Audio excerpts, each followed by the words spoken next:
Ya, Assalamualaikum warahmatullahi wabarakatuh. Nama saya Jibri Firdausi, nomor NIM 7211419774. Di sini saya akan menjelaskan tentang bab 7, yaitu tentang pengembangan sistem. Yang pertama ada pendekatan sistem. 3 rangkaian pertimbangan pemecahan sebuah kontroversi. Pencarian asal-muasal proses pemecahan masalah secara sistematis mengarah pada John Dewey, seorang profesor ilmu filosofi di Columbia University. Yang pertama ada mengenali kontroversi, yang kedua adalah mempertimbangkan klaim alternatif, dan yang ketiga adalah membentuk satu pertimbangan. Lalu ada upaya persiapan. Di sini ada 4 poin penting yang saya catat. Yang pertama adalah melihat perusahaan sebagai suatu sistem. Anda harus dapat memandang perusahaan Anda sebagai suatu sistem, dan Anda seharusnya dapat melihat bagaimana perusahaan Anda sesuai dengan model. Lalu mengenal subsistem lingkungan, di mana hubungan antara perusahaan dengan lingkungannya juga merupakan suatu hal yang sangat penting. Yang ketiga, mengidentifikasi subsistem perusahaan. Subsistem utama perusahaan dapat mengambil beberapa bentuk. Bentuk termudah yang dapat dilihat oleh manajer adalah area-area bisnis. Lalu yang keempat adalah melanjutkan dari tingkat sistem ke subsistem. Analisis kemudian dilanjutkan menuju ke bawah hierarki sistem tingkat demi tingkat. Tujuannya adalah mengidentifikasi sistem di mana terdapat penyebab terjadinya masalah. Lalu ada upaya definisi. Di sini ada 2 poin, melanjutkan dari poin sebelumnya. Yang kelima yaitu menganalisis bagian sistem dalam urutan tertentu. Analisis kemudian dilanjutkan menuju ke bawah hierarki sistem tingkat demi tingkat. Tujuannya adalah untuk mengidentifikasi tingkat sistem di mana terdapat penyebab terjadinya masalah. Lalu yang keenam, menganalisis bagian sistem dalam urutan tertentu. Urutan-urutan ini ditampilkan mencerminkan prioritas dari masing-masing unsur di dalam proses pemecahan masalah. Terdapat 8 unsur yang dapat diketahui, yaitu mengevaluasi standar, membandingkan output sistem dengan standar, mengevaluasi manajemen, mengevaluasi prosesor informasi, yang kelima mengevaluasi sumber daya input, mengevaluasi sumber daya transportasi, dan mengevaluasi sumber daya output. Lalu yang terakhir ada upaya solusi, di mana yang ketujuh ada mengevaluasi solusi alternatif. Semua alternatif harus dievaluasi dengan menggunakan kriteria evaluasi yang sama yang mengukur seberapa baik alternatif memecahkan sebuah masalah. Lalu yang kedelapan, memilih solusi yang terbaik. Ada 3 cara yang dapat dilakukan oleh manajer dalam memilih alternatif terbaik, yaitu yang pertama analisis dengan mempertimbangkan konsekuensi, yang kedua pertimbangan dengan proses mental dari manajemen, dan yang ketiga tawar-menawar, yaitu negosiasi di antara manajer. Lalu selanjutnya mengimplementasikan solusi. Masalah tidak akan terpecahkan hanya dengan memilih solusi terbaik. Kita perlu mengimplementasikan solusi tersebut. Contohnya, perlunya pemasangan peralatan pada komputasi. Yang ke-10, menindaklanjuti keefektifan solusi. Ketika solusi tidak mampu mencapai harapan, kita perlu melaksanakan kembali langkah pemecahan masalah ini untuk mengetahui di mana letak kesalahan. Proses ini dilakukan berulang-ulang sampai manajer merasa puas dengan pemecahan masalah tersebut. Lalu ada SDLC tradisional. Ini dibutuhkan waktu lama bagi seorang pengembang sistem. Yang pertama, untuk mengetahui bahwa terdapat beberapa tahapan pekerjaan pengembangan yang perlu dilakukan dalam urutan tertentu jika suatu proyek ingin memiliki kemungkinan berhasil yang paling besar.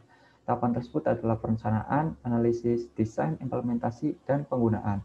SDLC tradisional sering juga disebut sebagai pendekatan air terjun. Aktivitas ini memiliki aliran satu arah menuju ke penyelesaian proyek. Lalu ada prototyping. Dalam penerapannya pada pengembangan sistem, prototipe adalah satu versi dari sebuah sistem potensial yang memberikan ide bagi para pengembang dan calon pengguna. Bagaimana sistem akan berfungsi dalam bentuk yang telah selesai. Proses pembuatan prototipe ini disebut prototyping. Lalu ada jenis prototipe. Terdapat 2 jenis prototipe, yaitu evolusioner dan persyaratan, di mana prototipe evolusioner adalah terus-menerus disempurnakan sampai memiliki seluruh fungsionalitas yang dibutuhkan pengguna dari sistem yang baru. Akan tetapi untuk prototipe persyaratan dikembangkan sebagai suatu cara untuk mendefinisikan persyaratan-persyaratan fungsional dari sistem baru ketika pengguna tidak mampu mengungkapkan dengan jelas apa yang mereka inginkan. Lalu ada pengembangan prototipe evolusioner. Di sini saya akan menjelaskan 4 langkah prototipe evolusioner. Yang pertama, mengidentifikasi kebutuhan pengguna. Pengembang mewawancarai pengguna untuk mendapatkan ide mengenai apa yang diminta dari sebuah sistem, lalu membuat satu prototipe. Generator aplikasi terintegrasi adalah sistem peranti lunak siap pakai yang mampu membuat seluruh fitur yang diinginkan dari sistem baru menu, laporan, tampilan basis data, dan seterusnya. Lalu menentukan apakah prototipe diterima. Jika iya, maka langkah keempat akan diambil. Namun jika tidak, prototipe akan direvisi dengan mengulang kembali langkah 1, 2, dan 3 dengan pemahaman yang lebih baik mengenai kebutuhan pengguna. Lalu ada menggunakan prototipe. Prototipe menjadi sebuah sistem produksi. Nah, selain itu, saya akan menjelaskan tentang pengembangan prototipe persyaratan. Di sini juga terdapat 4 langkah prototipe persyaratan. Yang pertama, membuat kode sistem baru. Pengembang menggunakan prototipe sebagai dasar untuk pengkodean sistem yang baru. Lalu menguji sistem baru, di mana pengembangan menguji sebuah sistem, lalu menentukan apakah sistem tersebut diterima. Pengguna memberitahukan kepada pengembang apakah sistem tersebut dapat diterima. Jika iya, langkah ketujuh akan diambil, dan jika tidak, langkah 4 dan 5 akan diulang kembali. Lalu membuat sistem baru produksi. Pendekatan ini diikuti dengan ketika prototipe ditujukan hanya untuk memiliki penampilan dari suatu sistem produksi, tetapi tidak ketika ia harus memuat seluruh unsur penting. Lalu ada daya tarik prototyping. Di sini terdapat 5 poin penting yang saya tampilkan. Pertama, membaiknya komunikasi antara pengembang dan pengguna. Lalu pengembang dapat melakukan pekerjaan yang lebih baik dalam menentukan kebutuhan pengguna. Pengguna memainkan peranan yang lebih aktif dalam pengembangan sistem. Pengembang dan pengguna menghabiskan waktu dan usaha yang lebih sedikit dalam mengembang sistem. Lalu implementasi menjadi jauh lebih mudah karena pengguna tahu apa yang diharapkannya. Lalu ada potensi kesulitan dari prototyping. Yang pertama, terburu-buru dalam menyerahkan prototipe dapat menyebabkan diambilnya jalan pintas dalam definisi masalah, evaluasi alternatif, dan dokumentasi. Lalu pengguna dapat terlalu gembira dengan prototipe yang diberikan, yang mengarah pada ekspektasi yang tidak realistis sehubungan dengan sistem produksinya. Lalu prototipe evolusioner bisa jadi tidak terlalu efisien. Dan yang terakhir, antarmuka komputer manusia yang diberikan oleh beberapa alat prototyping tertentu kemungkinan tidak mencerminkan teknik desain.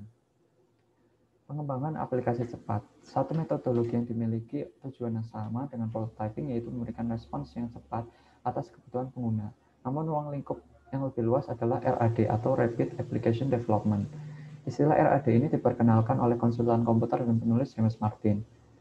RAD adalah kumpulan strategi, metodologi, dan alat terintegrasi yang terdapat di dalam suatu kerangka kerja yang disebut rekayasa informasi. Rekayasa informasi sendiri adalah nama yang diberikan Martin kepada keseluruhan pendekatan pengembangan sistemnya, yang ia perlukan sebagai suatu aktivitas perusahaan secara menyeluruh. Istilah perusahaan digunakan untuk menjabarkan keseluruhan perusahaan. Lalu ada unsur-unsur penting dari RAD. Yang pertama, manajemen. Manajemen khususnya dapat manajemen puncak hendaknya menjadi penguji coba yang suka melakukan hal-hal dengan cara baru. Lalu ada orang. Anggota dari tim ini adalah para ahli dalam metodologi dan alat yang dibutuhkan untuk melakukan tugas-tugas khusus mereka masing-masing. Lalu ada metodologi. Metodologi dasar RAD adalah siklus hidup RAD. Lalu ada alat-alat. Alat RAD terdiri atas bahasa generasi keempat dan alat-alat rekayasa peranti lunak dengan bantuan komputer yang dapat memfasilitasi prototyping dan penciptaan kode. Lalu ada tahap-tahap pengembangan per fase. Yang pertama ada investigasi awal, di mana melakukan analisis usaha dengan tujuan untuk mempelajari tentang organisasi dengan masalah sistemnya, analisis untuk mengumpulkan informasi dan kemudian mendokumentasikan semuanya dalam bentuk model proses.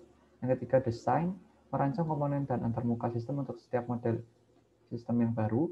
Konstruksi awal, pengembang membuat dan menguji peranti lunak untuk setiap data, modul sistem dan mendapatkan feedback. Lalu ada konstruksi akhir.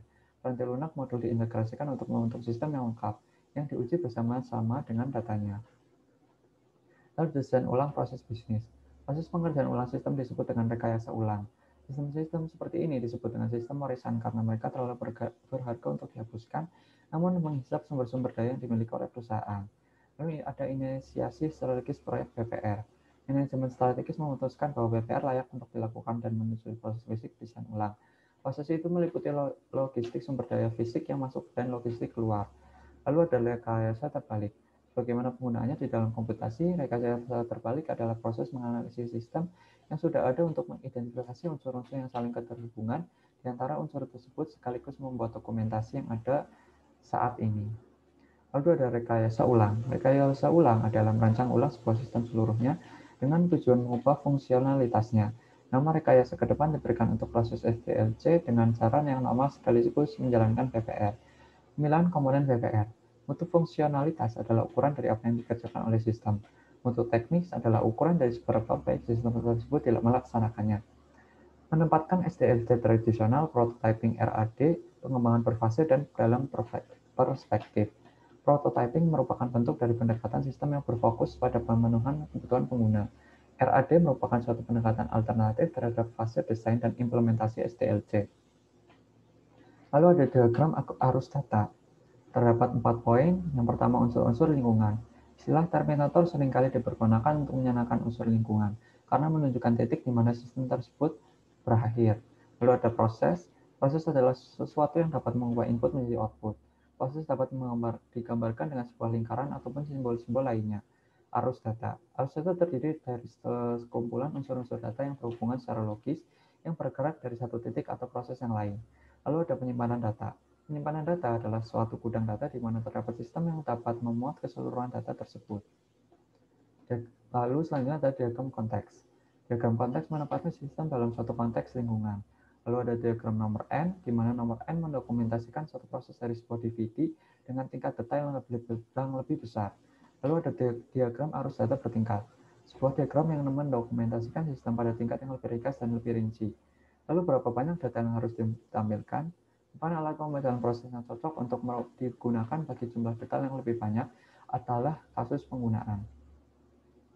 Kasus penggunaan. Kasus penggunaan adalah suatu rangka naratif dalam bentuk kerangka dan dari dialog yang terjadi antara sistem primer dengan sistem sekunder. Sistem primer adalah sebuah komputer dan sistem sekunder adalah orang yang berinteraksi dengan komputer.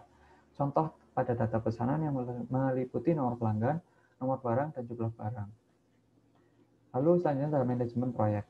Steering Committee SIM. Tujuan perusahaan membentuk satu steering committee adalah untuk tujuan mengarahkan penggunaan sumber daya komputasi perusahaan. Steering Committee SIM menjalankan 3 fungsi utama, yaitu menciptakan kebijakan, melakukan pengendalian fiskal, dan menyelesaikan perselisihan. Lalu yang terakhir adalah kepemimpinan proyek. Tim proyek meliputi semua orang yang ikut berpartisipasi dalam pengembangan sistem informasi yang akan diarahkan oleh ketua tim yang bersangkutan. Lalu dukungan web manajemen proyek. Selain sistem manajemen proyek, proses peranti lunak seperti Microsoft Project, dukungan juga dapat diperoleh dari internet. Lalu ada estimasi biaya proyek. Proses pengestimasian biaya terdiri atas kumpulan input, alat-alat, dan teknik, serta output. Lalu ada output estimasi biaya. Estimasi biaya dibuat untuk seluruh sumber daya yang dibebankan ke proyek dan biasanya dinyatakan dalam unit-unit keuangan yang berlaku. Sekian yang saya sampaikan, kurang lebihnya saya mohon maaf. Wassalamualaikum warahmatullahi wabarakatuh.